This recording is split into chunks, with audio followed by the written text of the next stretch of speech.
Welcome to r/Bestof Redditor Updates, where OP discovers that her husband is deeply obsessed with her sister. Our next Reddit post is from r/True Off My Chest. I'm a 28-year-old woman and my husband is 33. My husband told me that he's in love with my sister, who's 32.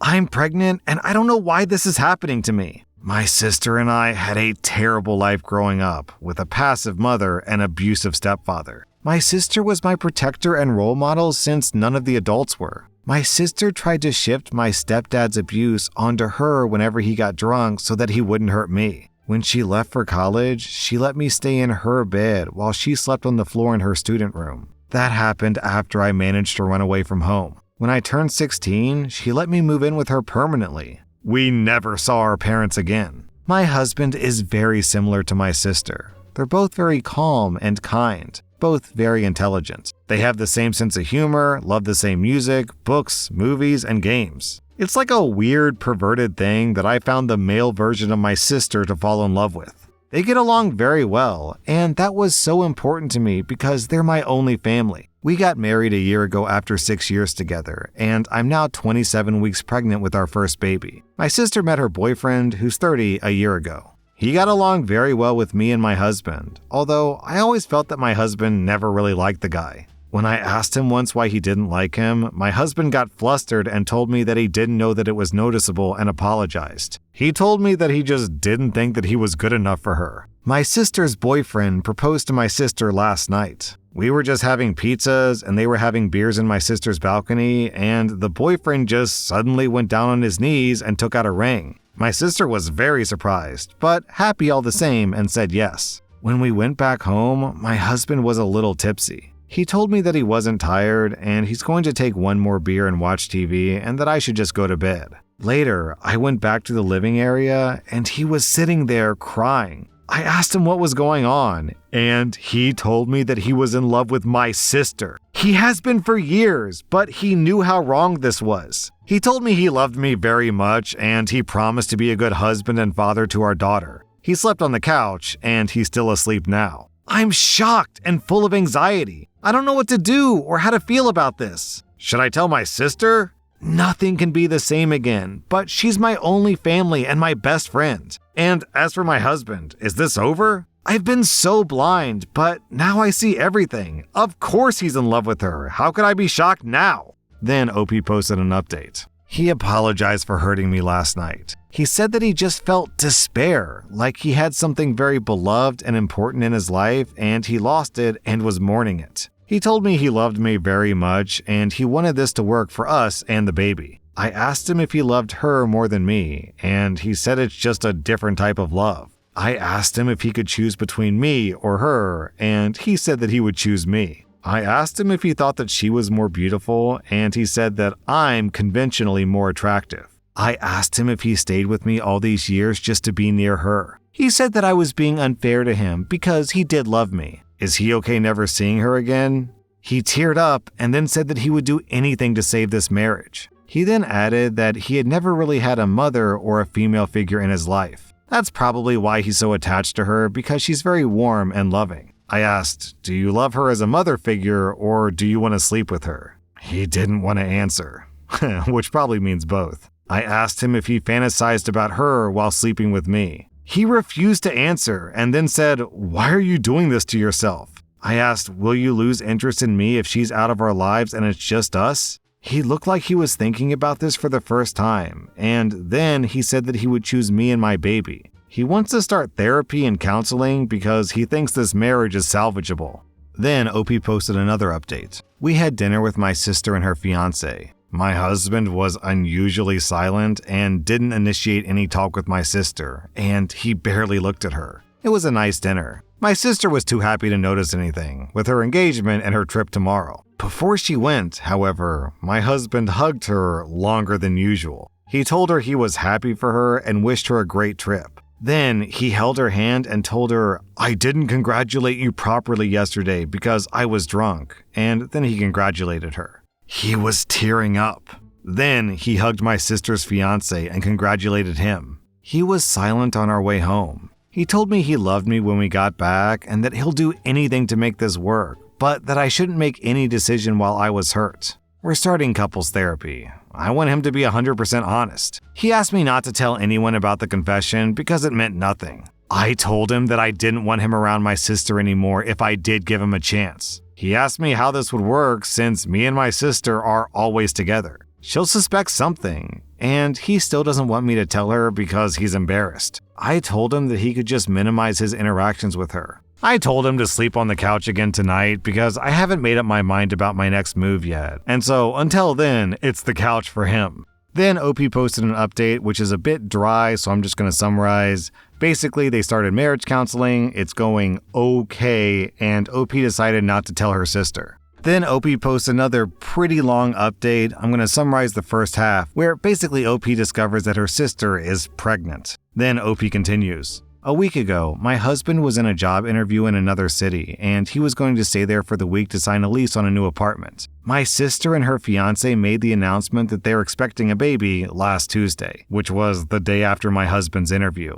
Not 30 minutes later, my husband called me. He was drunk and was crying and asking if it was true and if I knew. He called me a cruel liar for not telling him. He said that it was so unfair, that my sister's fiancé is a loser and he doesn't deserve her. To be clear, her fiancé is a carpenter and my sister is a pediatrician. And he told me that he needed to be alone for a while, so he switched off his phone. Friday, he texted me that he didn't want to be with me anymore and that he didn't want to be in my daughter's life. He was sorry, but he couldn't do it anymore. If I agreed to free him from his responsibilities as a father, he would leave me the house. I tried calling him, but he switched off his phone again. I cried all night. Yesterday morning, my sister called me to ask what's up. My husband had asked her to meet up with him because he wanted to tell her something that he couldn't say over the phone. That he was coming by on Monday to see her. She asked me what was going on, but I was too tired to tell her anything. She and her fiancé are coming over today, and I'll probably need to tell her everything now.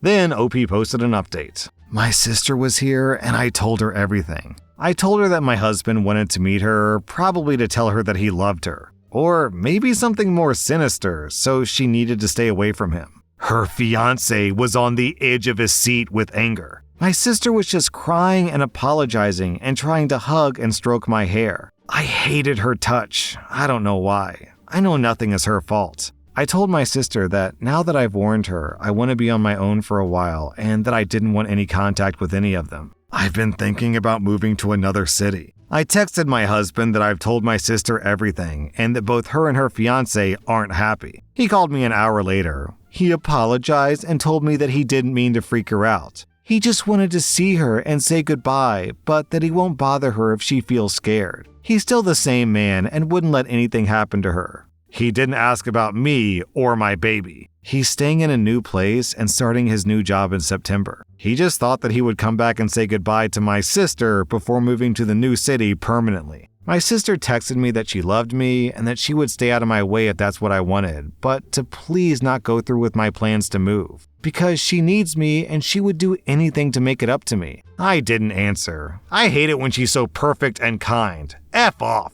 What I love so much about this story is that this guy thinks that the fiancé isn't good enough for this woman.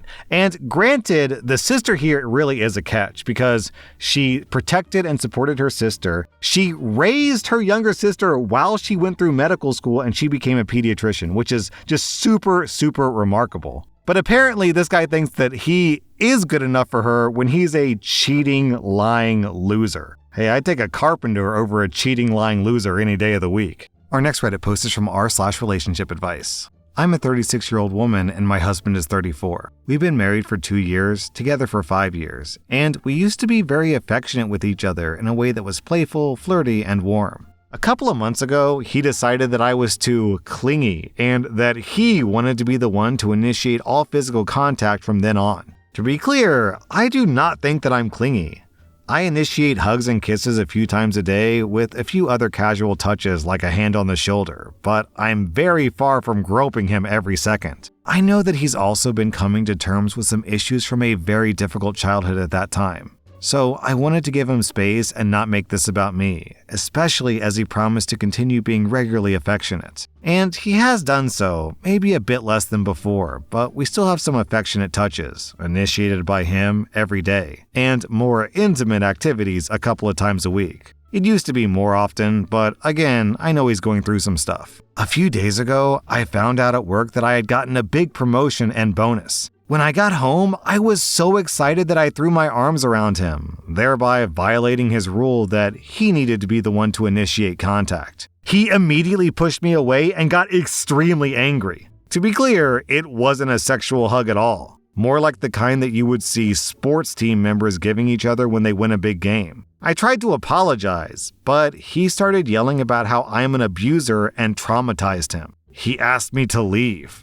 I understand from his brother that after I left, he tried to go to the cops to press charges. But they said that a quick hug from one's wife, even if it wasn't really wanted or expected, was not the kind of thing that they're going to prosecute. He's now threatening to call my employer to tell them that I'm an abuser who engages in sexual misconduct in my personal life. I'm not asking for legal advice about that here. What I am asking is, honestly, would he be justified in telling my employer about what happened? I did make a terrible mistake, even if it wasn't malicious. I believe people are allowed to determine that they don't want others to initiate touch and should have bodily autonomy. Just because I wouldn't be traumatized over a hug doesn't mean that he shouldn't be. I am willing to accept that he may very well divorce me over this, and that I may lose other important friendships and family relationships. But should I also lose my job? Then, 5 days later, OP posted an update. So, things came to a head, but not in the way that I was expecting.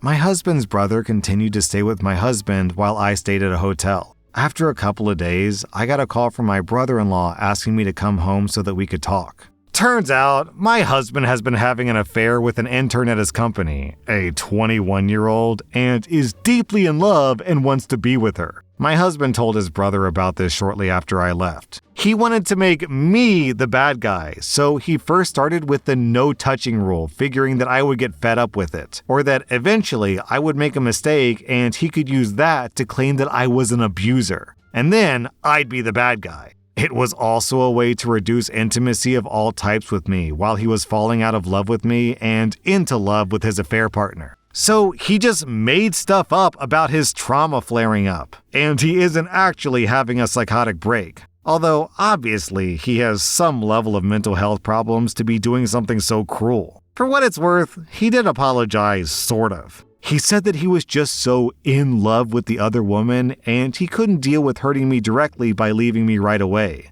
So he came up with this plan. And he just got a little too caught up in character when I gave him the mistaken hug with calling me an abuser and making a police report and threatening my job. We sat down and talked about everything, with my brother-in-law as a mediator, and agreed to a cordial, quick divorce, dividing assets 50-50. Thankfully, no pets or kids involved. I know that I could probably make things harder for him under the circumstances, but I really just want to move on as soon as possible and put all this behind me. I have a good job and income, and I don't need anything from him other than my freedom ASAP. Well, even though the cops won't prosecute a hug from a wife, I wonder if they will prosecute filing a false police report just to get back at your wife.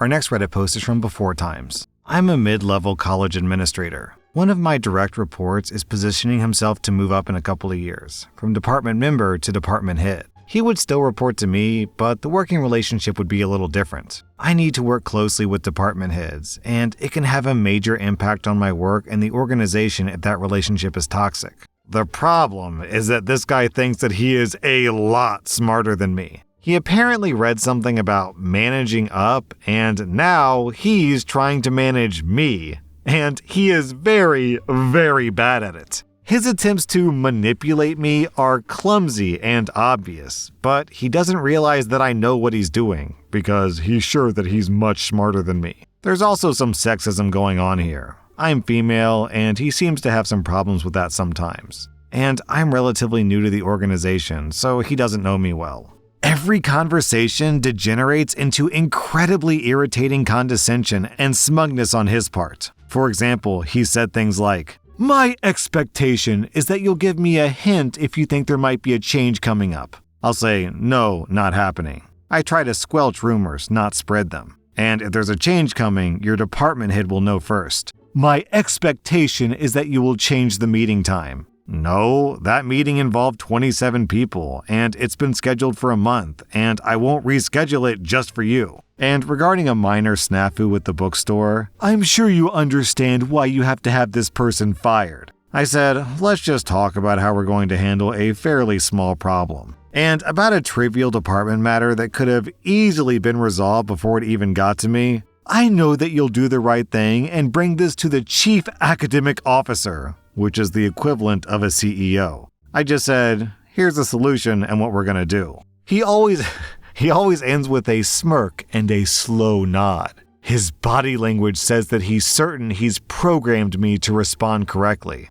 Right now, I just smile, ignore it whenever possible, and get back to the issue at hand. Occasionally, I've addressed it head on when I need to clarify that he will definitely not be getting what he wants this time. I want to call him out on this because it's getting very tiresome. It also sidetracks the conversation away from the important stuff that we need to be discussing. And I don't enjoy being treated with such disrespect. If he does become the department head, it'll be even more important that he has some respect for my intelligence. I'm tempted to give him a book on the topic and tell him that he needs to study more before trying this again. But in calmer moments, I know that level of bluntness will just embarrass him and put him on the defensive. How can I stop this behavior without doing too much damage to our work relationship? Or do I just have to put up with sentences that start with, my expectation is that you will, forever? Then, a few months later, OP posted an update. I'd been out for a couple of weeks, minor surgery, and so I hadn't interacted with this guy for a while. After I returned, there was a minor incident involving a student complaint. I sent an email to this guy and one other person to let them know the issue had been resolved. He showed up at my office, and the dialogue went like this. My expectation was that in this situation you would do such and such instead. I said, why did you expect that? What? You've developed a habit of telling me what you think I should be doing. It's not useful and I need you to stop. Huh, I'm just trying to help. I was hired here because I have a lot of experience in this kind of work. I do actually know what I'm doing. Well, I'm sorry if I hurt your feelings by trying to help you. This isn't about anyone's feelings, mine or yours. I treat you as a professional, and I need you to treat me the same way. That's the best way for both of us to do our jobs and serve the college mission. And that's what we're here to do. Right. We've had that conversation, and since then, he hasn't used that phrase again. A couple of times, I could see it struggling to come out, but so far, he's held it back. He's not being bubbly and overflowing with camaraderie, but he's still speaking to me, not obstructing me, and he's leaving me alone so I can do my job. And even better, he's taken himself out of the running for department chair. I overheard something about having to be around ball-busting women all the time, but I'm sure that was just a rumor. Man, this dude bought one book that he probably got off of some YouTuber or TikToker's course and then suddenly thought that he had mind control powers. That was r/Best of Redditor updates, and if you like this content, check out my podcast where I publish the exact same episodes. Also, hit that subscribe button because I put out new Reddit videos every single day.